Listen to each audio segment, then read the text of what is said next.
Bom dia a você que acompanha a programação da TV Canção Nova. Estamos dando início à cobertura da votação do segundo turno das eleições de 2018, iniciada agora há pouco às 8 da manhã em todo o território nacional. Eleitores de todo o país já estão nos locais de votação para escolher o novo presidente da República. E teve gente que acordou bem cedo para escolher o candidato. Em Fernando de Noronha, por exemplo, onde o fuso horário é de 1 hora antes do horário de Brasília, o primeiro eleitor a votar se chama Joel Santana. Não é o técnico de futebol, mas ele é sim técnico de manutenção. Joel chegou faltando 15 minutos para meia-noite e permaneceu no local a noite toda.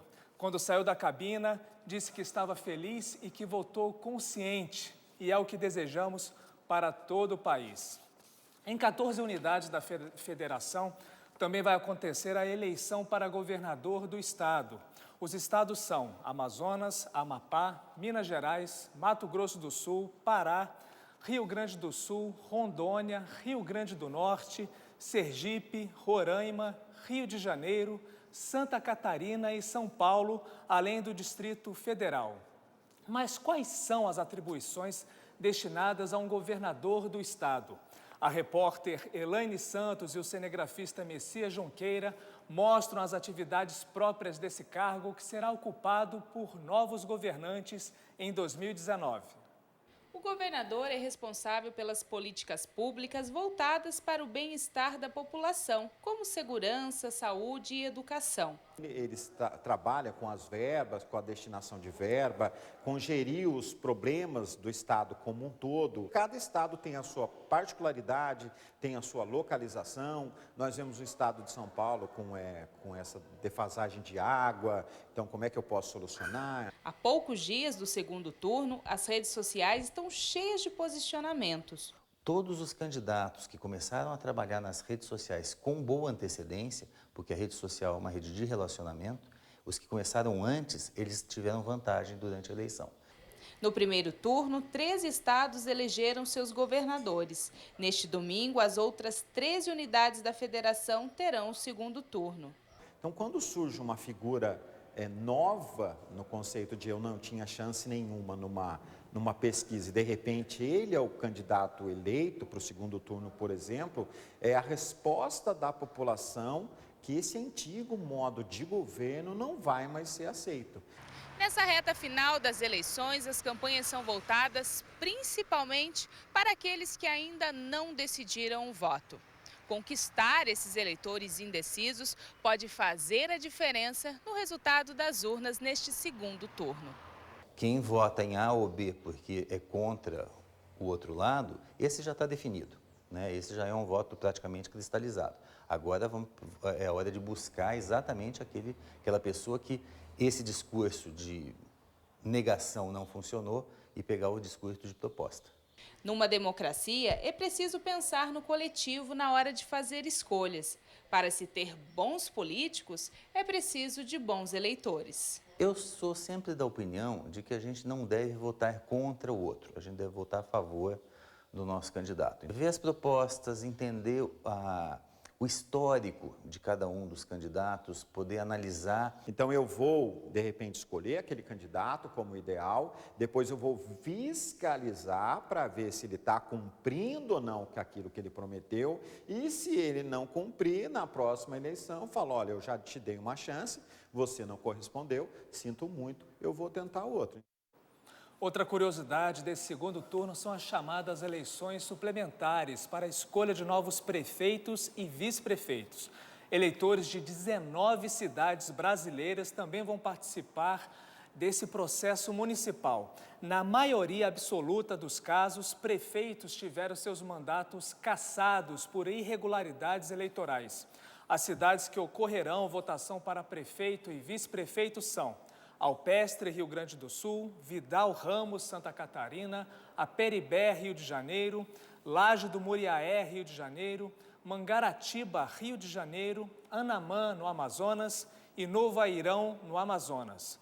Para a realização integrada de todas as modalidades de eleições, a Secretaria de Tecnologia da Informação do Tribunal Superior Eleitoral desenvolveu o programa de múltiplas eleições. Ele permite a programação da urna eletrônica com composições que variam conforme as exigências de cada pleito. No estado de São Paulo, as cidades de Araras, Rincão, Monte Azul Paulista também terão votação para prefeito e vice-prefeito.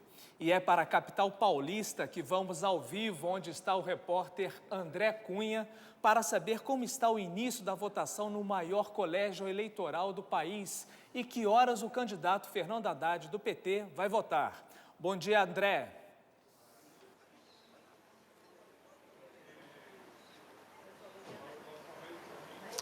Bom dia, Rafael. Bom dia a todos que acompanham a Canção Nova. Nós estamos aqui bem em frente ao colégio onde o candidato à presidência da República, Fernando Haddad, vai exercer o voto.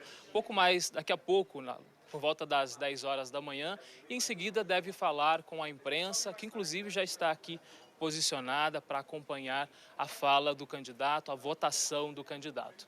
Bom, São Paulo tem o maior colégio eleitoral de todo o país. São mais de 33 milhões de eleitores. A sua maioria é de mulheres. É um número bem expressivo, né? Já que São Paulo, junto com Minas Gerais e o Rio de Janeiro, formam aí a região com maior quantidade de eleitores do país. Só na capital são 9 milhões, mais de 9 milhões de eleitores. No estado de São Paulo, 22,4% de todo o eleitorado brasileiro.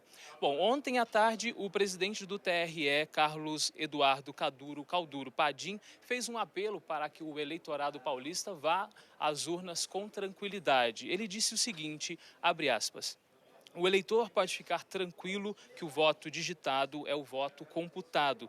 Os programas da urna são absolutamente isentos, não tem nenhuma interferência externa, fecha aspas, foi o que disse o presidente do TRE aqui de São Paulo. O TRE também fez algumas recomendações para que este dia de segundo turno, essa votação de segundo turno, transcorra com tranquilidade aqui em São Paulo. As recomendações são as seguintes: não deixar para a última hora, o eleitor não deve deixar para a última hora o voto, evitar horários de pico e ver, antes de ir, o local correto da votação. Bom, nós lembramos que a votação segue até às 17 horas. Nós continuamos aqui acompanhando todo esse dia importante para o país na capital paulista. Nós voltamos com você, Rafael. Tá certo, André. Muito obrigado pela sua participação. No segundo turno, 84 mil eleitores se cadastraram para votar em trânsito, ou seja, em local diferente do domicílio eleitoral de origem. O voto em trânsito ocorre em capitais e municípios com mais de 100 mil eleitores e pôde ser solicitado até o dia 23 de agosto. No primeiro turno das eleições de 2018, o número dos que votaram em trânsito foi um pouco maior. Praticamente 88 mil eleitores fizeram requerimento. O voto em local diferente do domicílio eleitoral está previsto no Código Eleitoral, na Resolução do Tribunal Superior Eleitoral e no Calendário Eleitoral 2018. Vale lembrar que o eleitor que se cadastrou para votar em uma unidade da federação diferente daquela que está inscrito poderá votar apenas para presidente da República. E quem estiver em trânsito dentro da unidade da federação em que está cadastrado, mas em outro domicílio eleitoral, poderá votar para presidente da República e governador nos estados em que ocorrer segundo turno. Caso o eleitor habilitado para votar em trânsito não compareça à sessão, ele deverá justificar a ausência, inclusive se estiver no domicílio eleitoral de origem no dia da eleição. A justificativa de ausência nos dias de votação não poderá ser feita no município por ele indicado para o exercício do voto. Para alguns especialistas, o número elevado de votos brancos e nulos nas eleições do primeiro turno reflete o descontentamento da população com a política. Nossa equipe foi às ruas para saber se esse descontentamento mudou para o segundo turno. O cenário parece que não mudou muito. Já escolhi o candidato. Desde o primeiro turno. Estou indeciso, está muito complicado, né? Muita briga, o pessoal está preocupado. No segundo turno eu já escolhi, no primeiro turno eu não votei no candidato de agora, entendeu? Estou pensando em votar em branco. Na urna, há a tecla branco. Para anular, é só digitar um número que não pertença a nenhum candidato. Antes, as opções tinham um significado. O voto em branco era um voto de conformismo e o voto nulo era uma forma de protesto em relação ou aos candidatos ou ao sistema político. No atual sistema eleitoral, tem outro. Tanto os votos em branco quanto os votos que são anulados, eles são considerados como votos inválidos e eles são descartados. Na prática, anular, votar em branco ou não comparecer só vai reduzir o número de votos válidos e virar estatísticas. Eles acabam não influenciando o resultado posteriormente da eleição. Quem já tinha mais votos, com certeza, com definição, continua na frente, e quem tinha menos votos continua atrás. Por exemplo, se numa eleição com 100 votantes, 50 escolhem o candidato A, 49 o B e 1 anula ou vota em branco. Isso dará a vitória ao candidato A, porque o número de votos válidos, neste caso, passa de 100 para 99. E para vencer é necessário a metade mais 1. Deixar de votar e não justificar a ausência resulta em multa para o eleitor. O valor é de R$ 3,51. Pode até não fazer diferença para o bolso, mas é esse dinheiro que vai para o fundo que financia os partidos. No primeiro turno, a abstenção foi a maior em 20 anos. Quase 30 milhões deixaram de votar. Outros 10 milhões foram de votos brancos e nulos. Embora no Brasil o voto seja obrigatório, isso significa uma falta, talvez, de crença, talvez uma falta de confiança no sistema político em si, ou talvez no sistema eleitoral. No sistema democrático, todo cidadão deve assumir a sua responsabilidade. O recomendável é que a pessoa vote. Inclusive, isso representa a participação e o compromisso dela com o Estado e com as demais pessoas. A questão da anulação do voto, eu acho que essa é você se manter um pouco isento da participação, né? Eu acho que o papel do cidadão é participar. Sem a democracia, eu acho que o país vai andar muito para trás e vai ser um prejuízo muito grande para a nação. Por favor, nada de nulo. De acordo com o Tribunal Superior Eleitoral, do total de 147 milhões de eleitores no Brasil e no exterior, praticamente 80% compareceram às urnas no primeiro turno.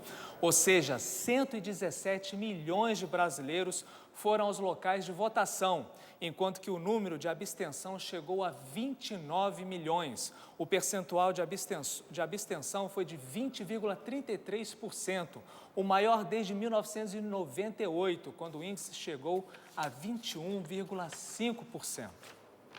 Dos 147 milhões de eleitores em todo o Brasil, 5 milhões estão no estado do Rio de Janeiro.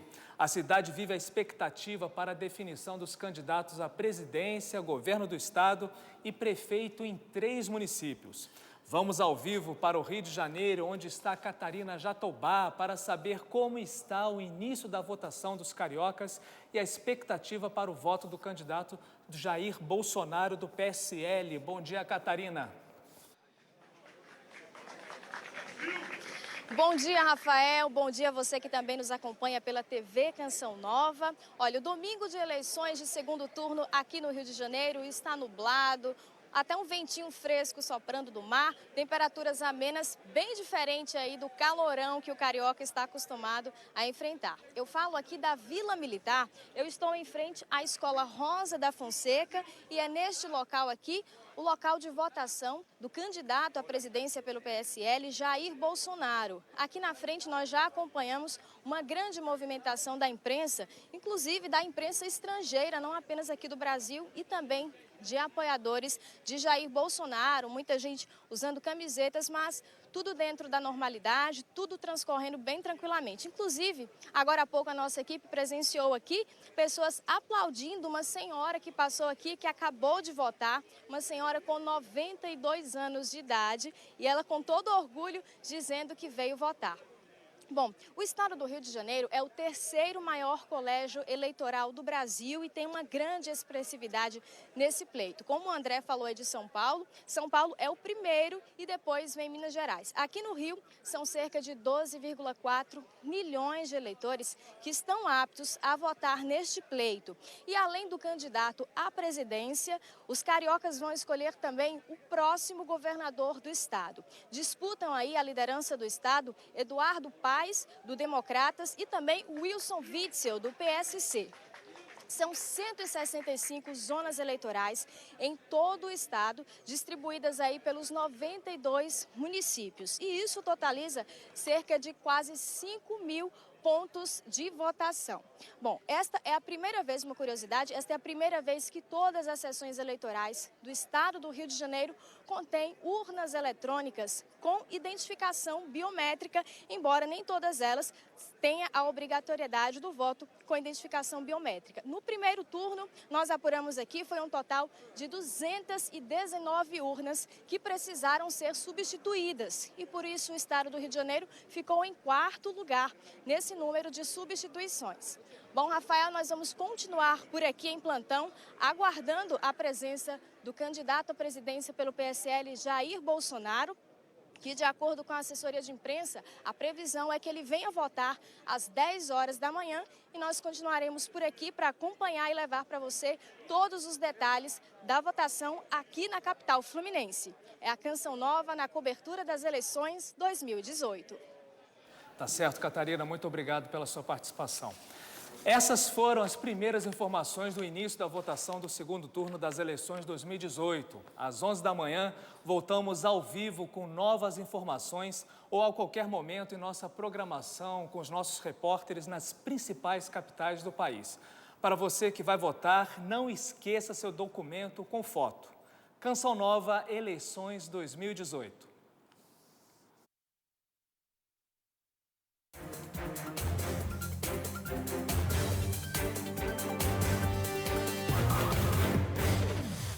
Voz